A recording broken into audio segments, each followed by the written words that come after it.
Crude oil एक ऐसा international commodity है जिसकी वजह से दुनिया का कोई मुल्क ऐसा नहीं है जो मुतासिर ना हो। सो क्रूड ऑयल एसेंशली हर चीज़ में यूज़ होता है, राइट?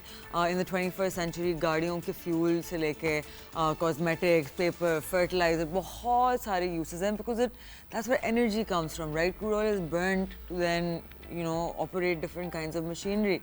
कल रात क्रूड ऑयल की प्राइस $56 से शूट अप कर गई, hitting $63 as you can see in the chart next to me.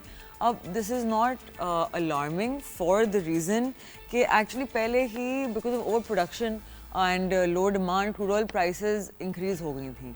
Usually crude oil की प्राइसेस जियोपॉलिटिकल टेंशन की वजह से, जैसे कि यूक्रेन रशिया की जो वॉर है, पैलेस्टाइन इसराइल का जो कॉन्फ्लिक्ट है, उन सब चीज़ों की वजह से क्रूड ऑयल की प्राइस में डिफरेंस आता है because demand supply globally is threatened.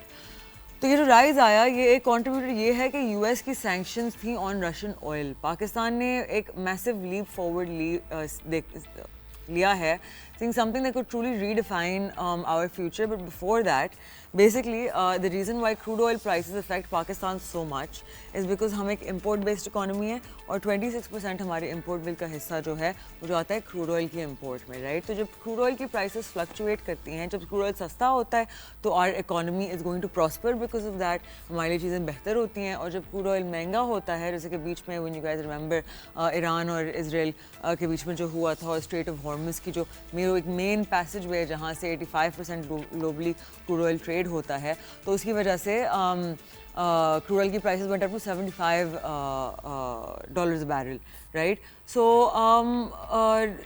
crude oil falling, good for Pakistan. Crude oil going up, bad for Pakistan. But $60 is a good rate. It starts getting expensive toward more than $65.